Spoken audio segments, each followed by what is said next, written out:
AP and DP, SEC and ACC, ACC and SEC. I'm AP Stedham from LA, Lower Alabama, along with my co-host, Doug Parrish, DP, former University of California defensive back extraordinaire. Hey, Doug, how are you?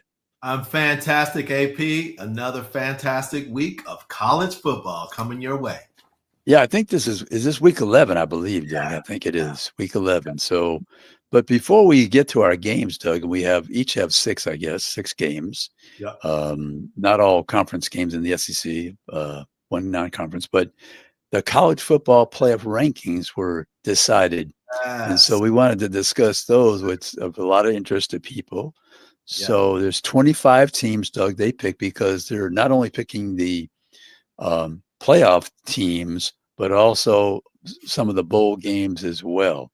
Right. So let's get to that top 25, Doug, and I'll start off. It's Ohio State number 1, Yeah. Indiana number 2, Texas A&M 3, Alabama 4, Georgia 5, Ole Miss 6, BYU 7, Texas Tech 8, Oregon 9, Notre Dame 10, Texas 11, Oklahoma 12, Utah 13. And Doug, you want to take the rest of the teams? You have that in front of you by chance? Yeah, it's kind of interesting. Yeah, because the next number 14 is in your league. Virginia. There we go, 14 Virginia. Yeah. And then we got Louisville right behind them. Vanderbilt. ACC, yep. Mm-hmm. Right. Georgia Tech, Miami, USC, Iowa, Michigan, Missouri, Washington, Pitt, and Tennessee. Right. So those are the 25 teams. And Doug, just to let our audience know, and they take the top 5 conference champions, regardless of the ranking. They will be slotted into the 12 playoff berths. So if you look at it at the moment, Ohio State is number 1. They would represent the Big Ten in this projection. Yes. Then if you look down to number 3, Texas A&M, they would represent the SEC. Then at this moment, you have BYU out of the Big 12. And then, Doug, you have to look at number 14, Virginia, which we know is not in the top 12. Right. And then they're looking for that 5th conference champion from the non-Power 4, and that would be Memphis, they mentioned. Yes. So Memphis would bypass all those teams from 25 to 12 and be the 12th slot. Virginia would be the 11th slot, bypassing Texas, Oklahoma, Utah. Right. So that's the way it stands at the moment. They have, and then the number 1 team would play the 8-9 slot, which is Texas Tech at this moment, Oregon. The number 2 team, Indiana, would play the BYU Notre Dame winner. Right. And then we have the Texas A&M. We have Texas A&M would play the what would that be, the 6-11 game. That would be A&M and at this point we know this is going to change. Yeah, that would be the winner of Ole Miss and Texas. Ole Miss, but now it's not going to be Texas. It's going to be Virginia right now. That's right. Thank you for that clarification. That's right. And then Memphis would play Georgia, and that they would play the 4th team, Alabama. That's correct. But we know this is probably not a true reflection at the end of this season, probably because there's so many games left to be played. To your point, though, earlier, AP, we were chatting about this. I mean, this actually gives our audience a little peek behind the curtain to see what these folks that are the selection committee, to see what their thought process right now. Yeah. Doug, you bring up that Notre Dame is number 10 with the 2 losses. Right. Having lost to Texas A&M, the number 3 team, and the number 18 team, Miami. But they put Notre Dame at the 10 slot. So they think highly of them as the top-rated team with 2 losses, Texas and Oklahoma and Utah right behind them, matter of fact. And then there's some one-loss teams behind that, Yeah, there's several one-loss teams, and then, of course, there's 2 loss teams. There's only one 3-loss team, which is in SEC territory, Tennessee. Right, the number 25 team, right. Yeah. So I think the big question in SEC territory, Doug, is will an SEC team with 3 losses after all is said and done survive and make the playoffs? I don't know. Looking at this list, I'm not sure. It's very competitive, and it's a Yeah. situation where you have the selection committee making these selections. Right now, it's still early, right? Yes. So Yeah. you can't be too hard on them. You got to let the chips fall where they're made, if you will. Right. Yes. Absolutely. That's what's going to happen. Yeah. Yeah. And Doug, they use the strength of schedule, the head-to-head competition, plus your common opponent results also. Mm-hmm. And then you have, of course, the conference champions. As I said, the 5 top conference championships will all be automatics, and that's always usually the Power 4 plus 1. Could come from the American Athletic Conference, probably. I'm thinking, I don't know, but those are some of the criteria: that strength of schedule, the head-to-head, plus the common opponents' results. So it should make for a very interesting playoff. I think, Doug, in this year, you could find a couple of teams that are very disappointed. Yeah. Last year they had some people whining, but I don't think they would deserve, and we don't have to retrace that history. I mean, we made those comments before, but I think this year it could be several teams that feel that they deserve to be in this discussion. Absolutely. But Doug, the answer: win more games. Win more games, just win, baby. Al Davis' famous slogan. Yeah, just win. Yeah, just win. So, Doug, do you have any more comments about the college football playoff? Anything? Well, I just think it's interesting. I think it makes the season. It's the finale of the season, right? So you're getting towards the best and the brightest of the teams, and it's electrifying, man. I mean, it gets everyone excited and pumped up to get ready to go to the championship game, which is right around the corner. Yeah, keeps everyone's interest to the end, to the very, very end of the regular season, and the league championships as well. Keeps you, all the fan base. They're excited about maybe we can make the playoff if we win the league championship. Get the automatic qualification, even though we don't have the best record. There you go. Yeah. So very interesting. Anyway. Oh yeah. So Doug, I guess we're gonna go ahead. No, I was just going to share. We're on the same thought process here in terms of our different games that we're covering this weekend, and I have a few of them here, starting with SMU. Go ahead, Doug. Going up to Chestnut Hill in Massachusetts, where Boston College is hosting SMU at Alumni Stadium this weekend. It's going to be this is like a 3-game winning streak for them, because they beat the Eagles.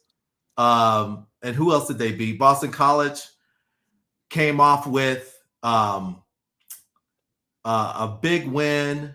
They're basically right now they're struggling. They're 1-8, but SMU is the team that's rolling. They're 6-3, and they just came off a huge win against number 10th ranked Miami.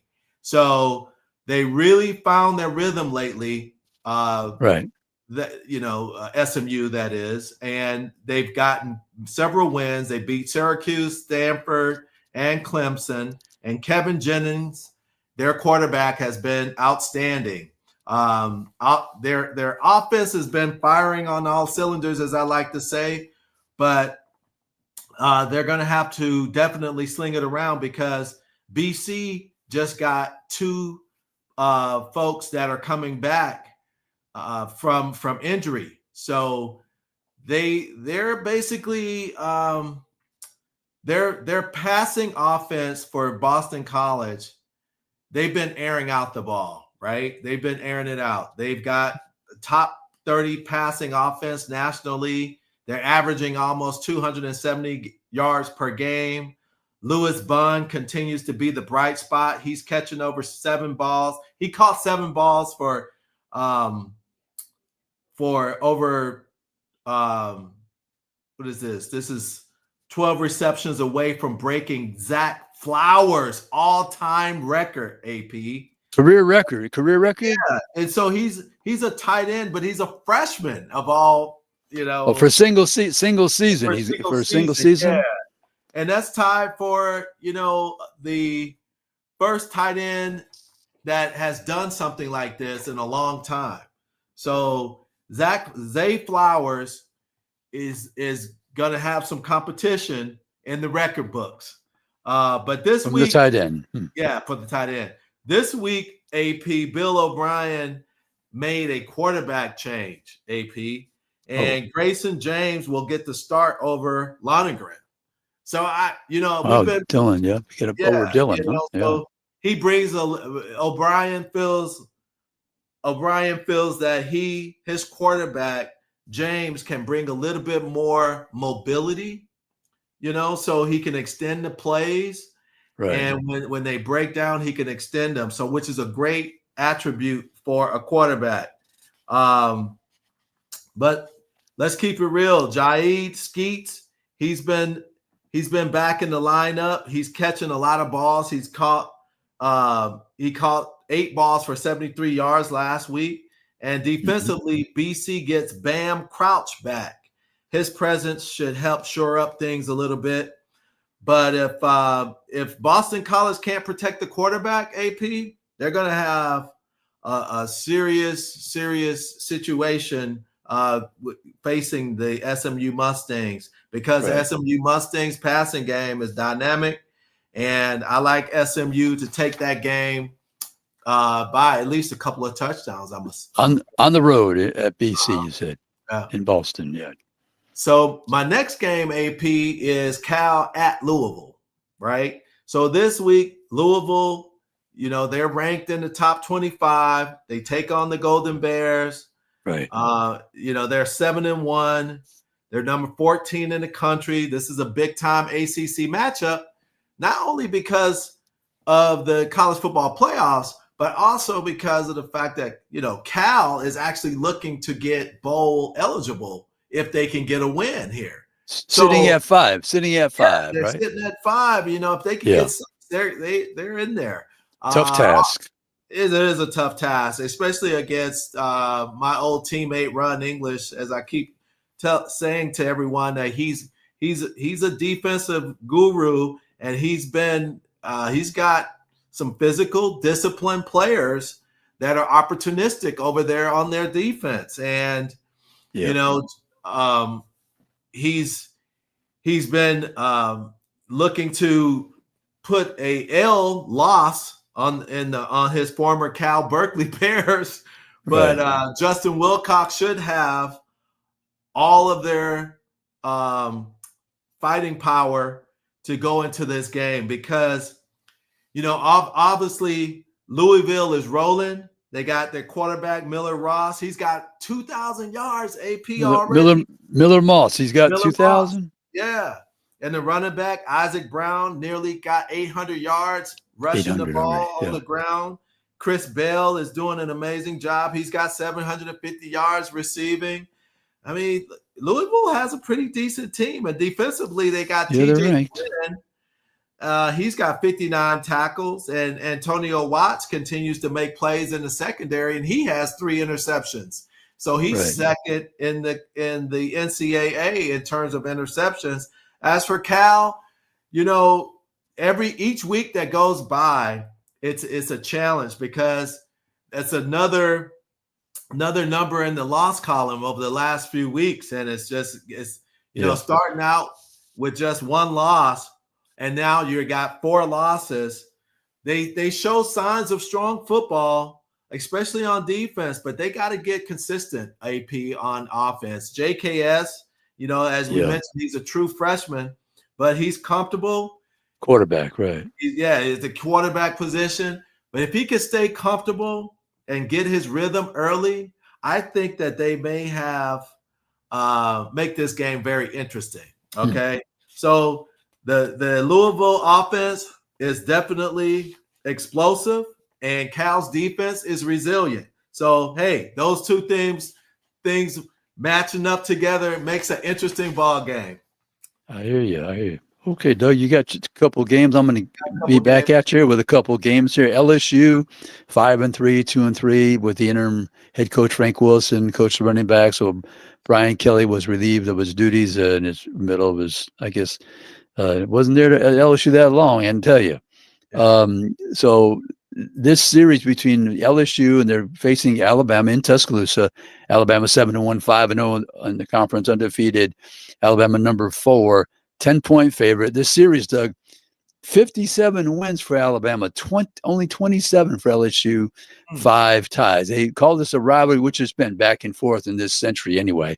But Alabama has a 30-plus lead on them at the moment. So I don't know. I just think Alabama's passing offense will be going against LSU's defense, and the secondary is a strong point for the Tigers. So if they can shut down Ty Simpson and company just enough, maybe they have some resiliency under the interim coach Frank Wilson to give Alabama a battle, but maybe the Tide prevails at the end. But LSU gives up 19 points, scores 25. Alabama scores 34, gives up 18. But like I said, they're pretty good in the secondary pass defense. Alabama's 12th in the country, Doug, pass defense, only 163 yards. LSU is at 191 yards, which is 31. But you can run on Alabama, but LSU can't run the ball, Doug. They're 122nd in the country. It's only 136 teams. But Frank Wilson, the running back coach, I know he wants to try to rush the football, and that's a point of emphasis these last 2 weeks when they had the bye. So that's the first game. And look for Michael Van Buren. The former quarterback at Mississippi State, has a dual threat ability. Garrett Nussmeier, the stand alone in the pocket passer. Michael Van Buren might see some action, Frank Wilson said on the teleconference, probably. Okay. So look for that. Next game we have is Auburn. We know that they had to relieve Hugh Freeze of his responsibilities as the head coach. DJ Durkin, the defensive coordinator, is the acting head coach interim. Auburn 4-5, 1-5 in the conference. They're facing Vanderbilt. Vanderbilt 7-2, 3-2.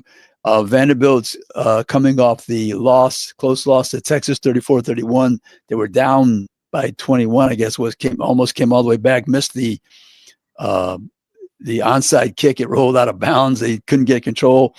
Auburn suffered that humiliating defeat, and I say that because a Kentucky team had surrendered 56 points, Doug, the week before to Tennessee.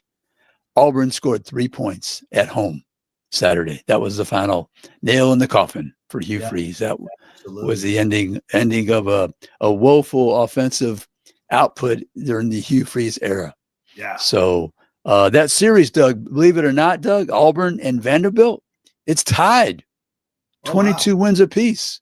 Oh, wow. You'd win a lot of bets if you brought that up to somebody. Auburn and Vanderbilt are tied, 22-22. So Vanderbilt has that balanced offense, 432 yards of offense, 35th in the country. Auburn, 108th in the country offense, Doug. Auburn has good numbers on defense, 22nd total defense in the country, Doug. If they had if they had an average offense, Doug, they would have had 2 to 4 more wins, probably. Easily. But they can't score. So on defense, sacks, they're 16th, tackles for loss 14th. In the turnover category, Auburn is pretty good, 0.78, which is 18th in the country.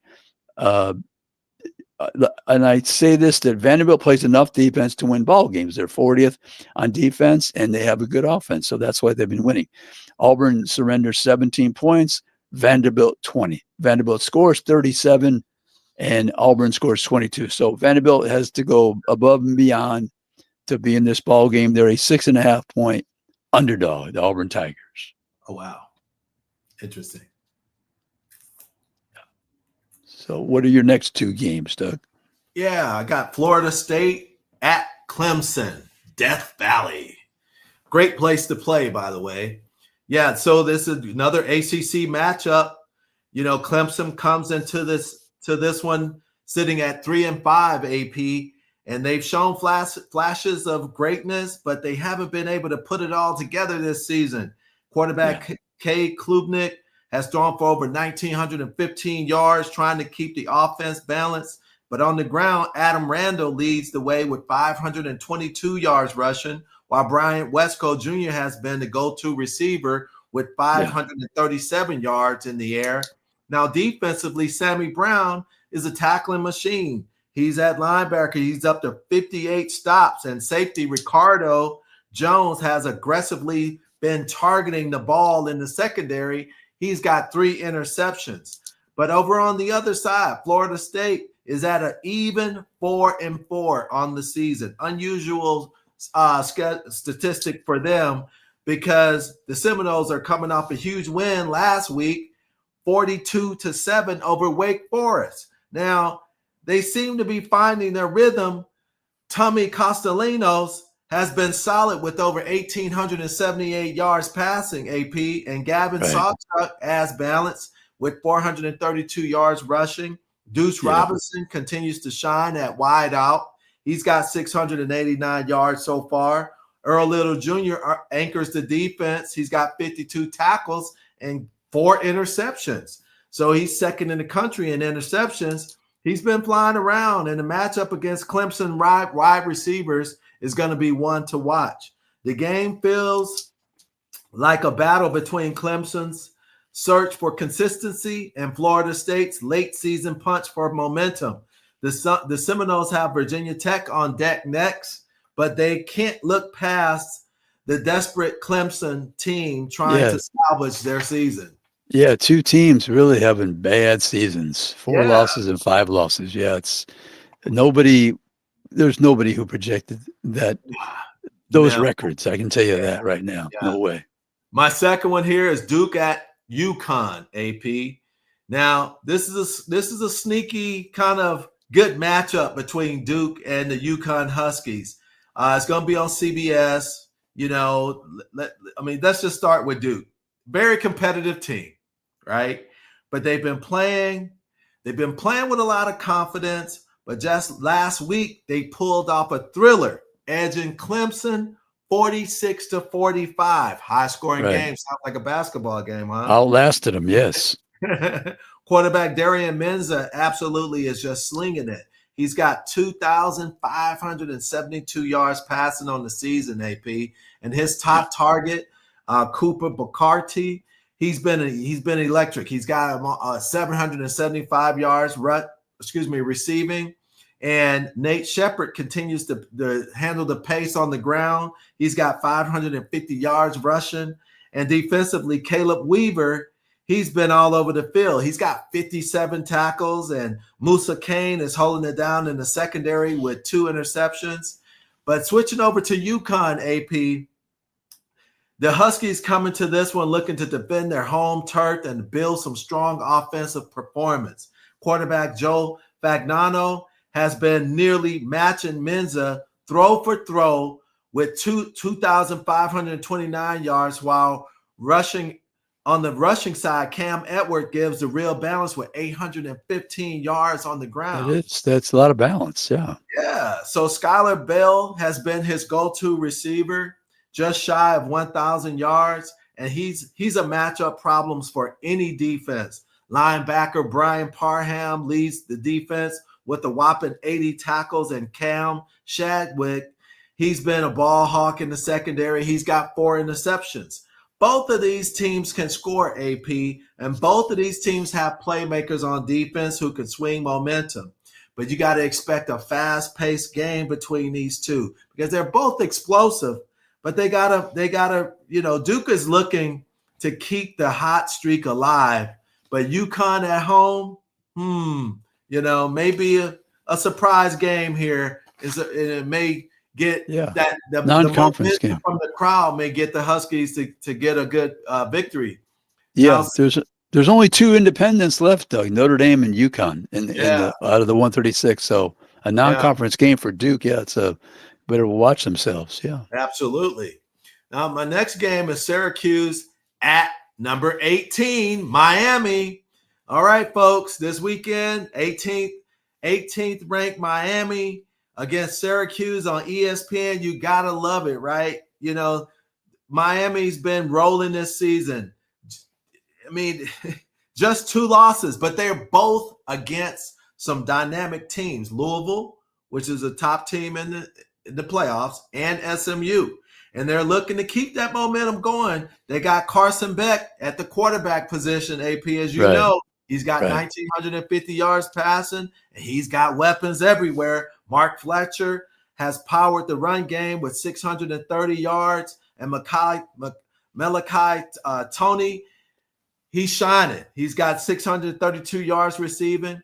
But on defense is going to be key. Keontae Scott, no pun intended, has 42 tackles, while Bryce Fitzgerald has 3 picks anchoring that secondary.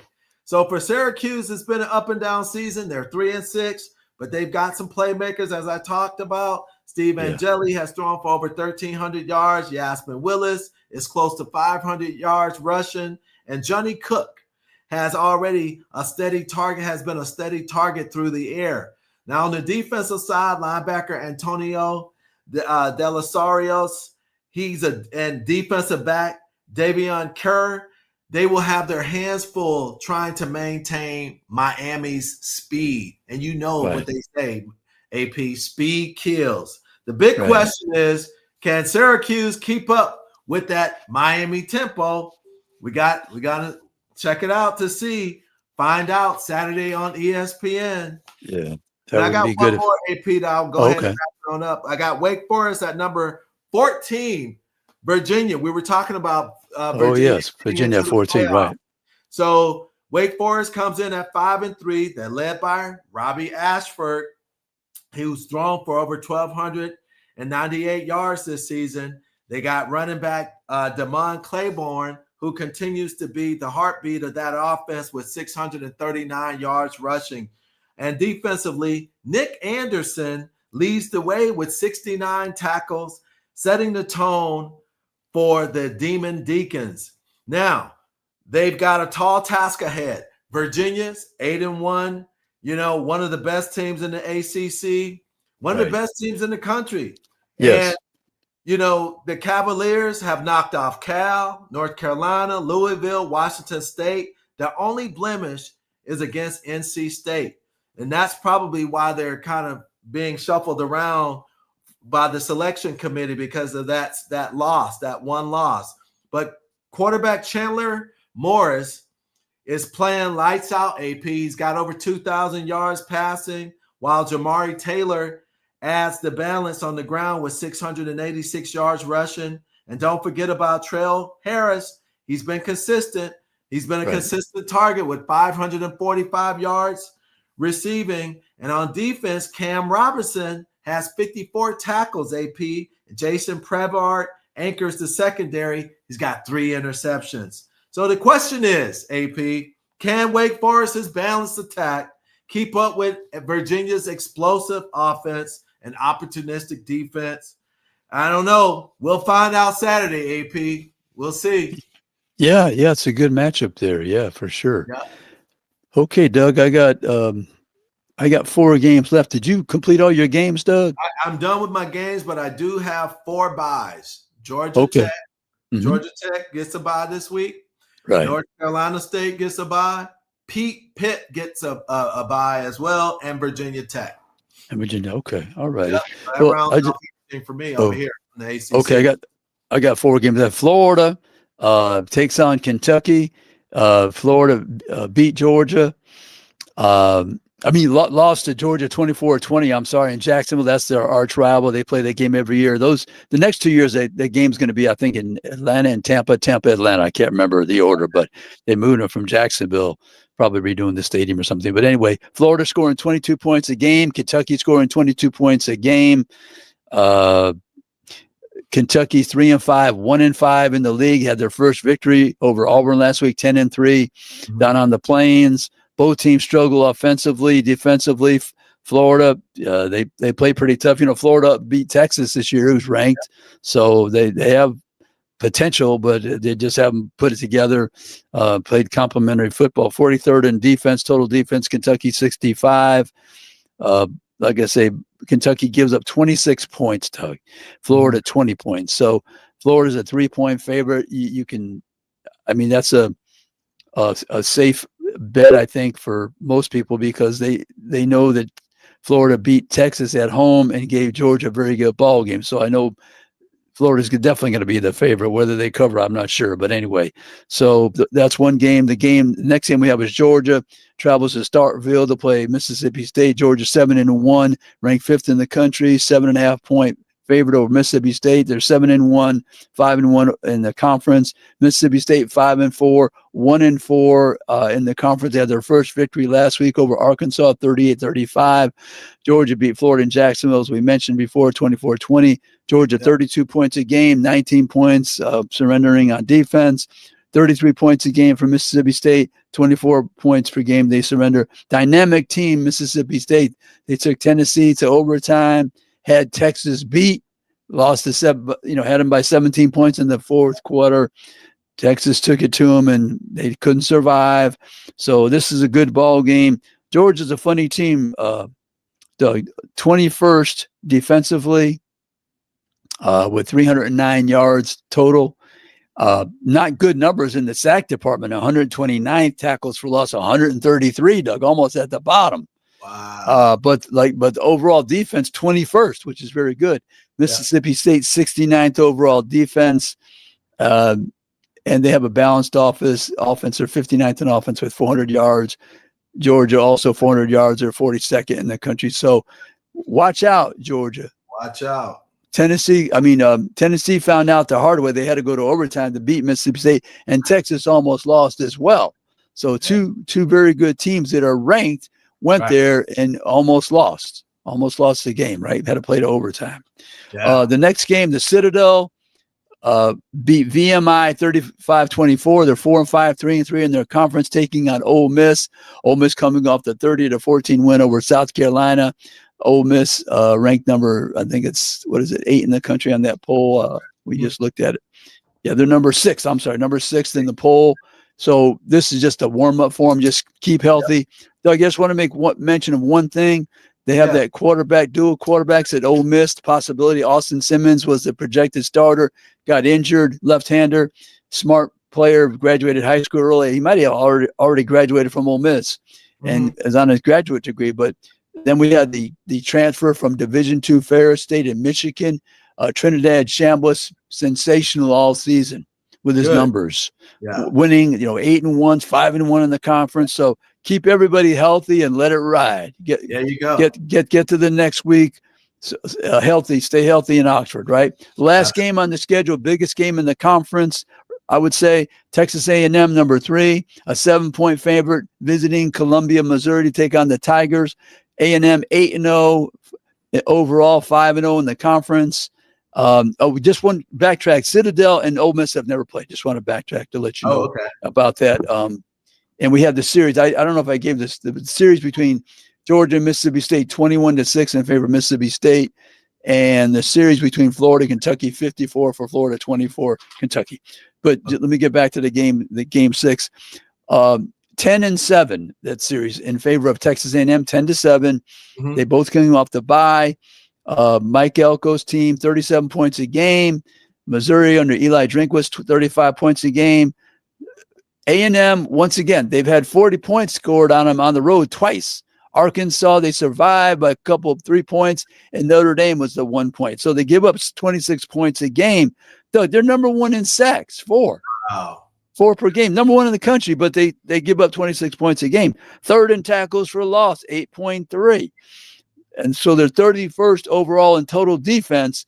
They win in the ball games. They're 8-0, 5-0 in the conference. So they play enough defense to give their offense a chance. They're prolific. Marcel Reed, excellent quarterback and dual threat.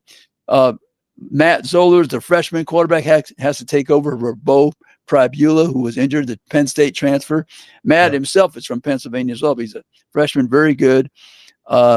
Missouri, 14th in offense, 472 yards. Texas A&M 19th in offense at 459 yards. Mizzou's defense, number 5 in the country, Doug.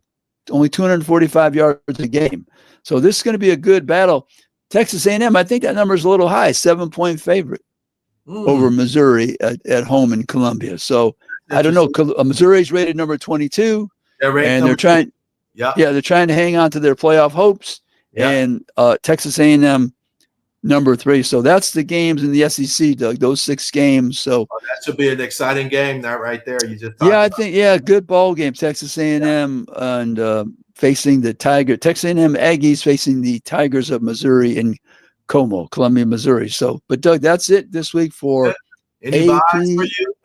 Yeah, we have the buys, Doug. Let me bring that up right quick. Okay. Go back. We have the buys. Arkansas, Oklahoma, South Carolina, Tennessee, and Texas have the 5 buys. Yeah.